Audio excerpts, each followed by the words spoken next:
Hello student, कैसे हैं आप। मैं आशा करती हूँ आप बहुत अच्छे होंगे। मैं साधना यादव आप सभी का स्वागत कर रही हूँ आपके अपने चैनल NSY एजुकेशन हेल्पर पर, जहाँ मैं आपको प्रोवाइड करा रही हूँ फ्री एजुकेशन। मैं आपको घटना चक्र करा रही हूँ और मैं बौद्ध धर्म करा रही थी, उसका मैंने हाफ पार्ट करा दिया है और हाफ बचा हुआ है नोट्स का।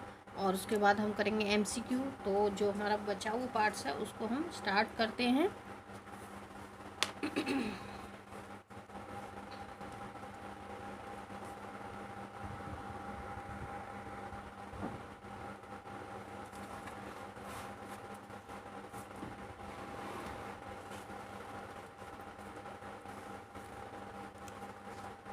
कौशल नरेश प्रसन्नजीत ने भी अपने परिवार के साथ बौद्ध की शिष्यता ग्रहण की थी।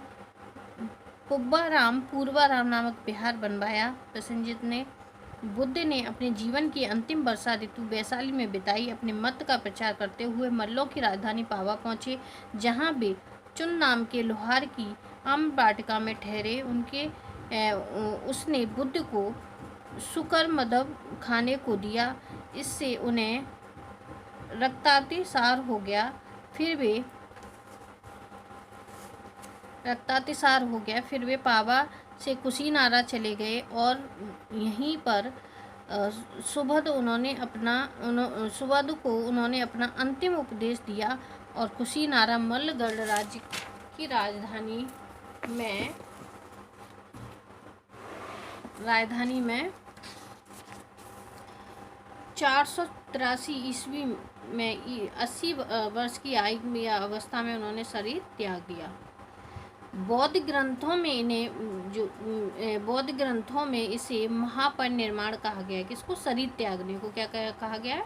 महापरिनिर्वाण। महापरिनिर्वाण सूत्र में बुद्ध के शरीर की दावेदार के नाम थे। अब इनके जो शरीर था उस पर कई दावेदार थे, जैसे मगध नरेश, अजातशत्रु, वैशाली के लिच्छवी, पावा के मल्ल, कपिलवस्तु के शाक्य, रामगाम के कोलीय और अलकप के बुली, पिपली वन के मौर्य तथा बेटद्वीप के ब्राह्मण, ये सभी इनके जो मृत शरीर था उसके दावेदार थे। बुद्ध ने प्रथम उपदेश धर्म चक्रवर्त की संज्ञा दिए थे। देखो, प्रथम उपदेश को क्या संज्ञा दिए? धर्म चक्र प्रवर्तक की संज्ञा दिए। ठीक है, उनका यह उपदेश दुख सुख के कारण तथा उनके समाधान। तो उपदेश में क्या था? दुख सुख के कारण पता करना और उनका समाधान करना। इसे 4 आर्य सत्य कहा गया है। 4 आर्य सत्य, क्वेश्चन सीधा पूछा जाता, बुद्ध के 4 आर्य सत्य बताइए। तो ये हैं दुख समुदय या दुख निरोध और दुख निरोध गामिनी प्रतिपदा। ये 4 क्या हैं? आर्य सत्य हैं।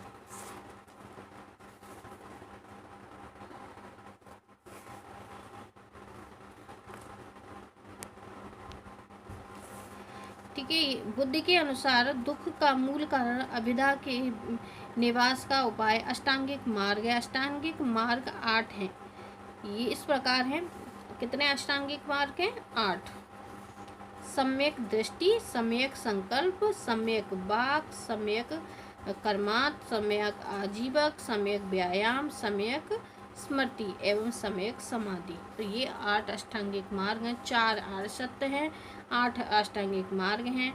बुद्ध अपने मत को मध्यम प्रतिपदा तथा मध्यम मार्ग कहते हैं। बौद्ध धर्म के अनुयायी 2 भागों में बटे हुए थे, भिक्षु भिक्षुणी तथा उपासक और उपासिकाएं। तो 2 भागों में बटे थे, भिक्षु भिक्षुणी और उपासक और उपासिकाएं।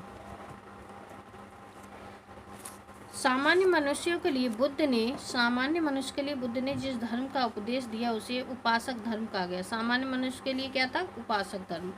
बौद्ध धर्म के 3 रत्न हैं, बुद्ध, धर्म और संघ। अब क्वेश्चन उठता है कि बौद्ध के 3 रत्न बताइए, तो वे हैं बुद्ध, धम्म और संघ। और 4 आर्य सत्य, 3 रत्न, 8 अष्टांगिक मार्ग। ठीक है, अब बौद्ध संगतियाँ हुई थी कितनी? 4। पहली बौद्ध संगति हुई थी प्रथम 883 ईस्वी में। देखो, इनकी मृत्यु के बाद सभी ये बौद्ध संगतियाँ हुई हैं। तो पहली जो 483 में राजगृह में महाकश्यप या अजातशत्रु, अध्यक्ष कौन थे? महाकश्यप थे। शासक कौन थे? अजातशत्रु थे। ठीक है, स्थान कौन सा था? राजगृह था। ठीक है, प्रथम संगति थी। द्वितीय संगति कब हुई? 383 ईस्वी में। स्थान था वैशाली, अध्यक्ष थे सुबुकामी और शासक थे कालाशोक। ठीक है, तृतीय जो संगति हुई थी वो 247 ईस्वी पूर्व हुई थी। पाटलिपुत्र स्थान था पाटलिपुत्र और मोगलीपुत्र इसके कौन थे? अध्यक्ष थे और अशोक शासक थे उस समय। ठीक है, चतुर्थ जो संगति हुई थी उस ईसा की प्रथम शताब्दी में हुई थी। ठीक है, कुंडल वन में, जम्मू कश्मीर में। अध्यक्ष थे वसुमित्र, अश्वघोष। वसुमित्र कौन थे? अध्यक्ष, अश्वघोष थे उपाध्यक्ष। ठीक है, और शासक थे कनिष्क। तो ये 4 बौद्ध संगतियाँ हुई हैं। यहाँ से क्वेश्चन भी बहुत ज़्यादा पूछे जाते हैं, आप इसको अच्छे से याद करें। परंपरागत नियमों में आस्था रखने वाले संप्रदाय स्वस्थ और थेरवादी कहलाए। देखो, परंपरागत नियमों को, जो बौद्ध के परंपरागत नियम थे उनको मानने वालों को क्या कहलाया? स्थिर या फिर थेरावादी। ठीक है, इनका नेतृत्व महाकच्छायन ने किया था। इसका नेतृत्व कौन कर रहा था? महाकच्छायन। परिवर्तन के साथ नियमों को स्वीकार करने वालों का संप्रदाय महासांघिक कहलाता था। और जो नियम है, देखो ये तो परंपरागत नियमों को स्थिरवीर कहा गया और थेरवादी कहा गया। ठीक है, नेतृत्व महाकच्छायन कर रहे थे। इसी प्रकार जिन नियमों में जो परिवर्तन हुआ, एक तो परंपरागत नियम थे, दूसरे जो नियमों में परिवर्तन हुआ उसको क्या कहा गया? तो उनको कहा गया महासंगदिक। क्या कहा? महासांगदिक कहलाए। ठीक है, इनका नेतृत्व महाकश्यप ने किया था। ठीक है, इनका नेतृत्व किसने किया? महाकश्यप ने। चतुर्थ बौद्ध संगति में महासंगनियों के संगनियों का बोलबाला था। चतुर्थ संगति में के समय बौद्धों ने भाषा के रूप में संस्कृत अपनाई। जो चतुर्थ संगति हुई थी उसमें भाषा कैसी अपना ली थी? संस्कृत भाषा अपना ली। इस संगति के समय बौद्ध धर्म स्पष्ट रूप से हीनयान महायान 2 भागों में विभक्त हो गया। कब? चतुर्थ जो संगति हुई थी उसमें। ठीक है, हीनयान और महायान में विभक्त हुए थे। सर्वविस्तार आगे चलकर वैभाषिक और सैद्धांतिक में विभाजित हुआ। वैभाषिक मत की उत्पत्ति मुख्य रूप से कश्मीर में हुई। वैभाषिक मत के अनुसार आचार्य धर्मत्रात, घोषक, बुद्धदेव, वसुमित्र आदि थे। इसके आचार्य कौन थे? 4 आचार्य के नाम दिए, धर्मत्रात और घोतक, बुद्धदेव, वसुमित्र आदि। ठीक है, नेक्स्ट है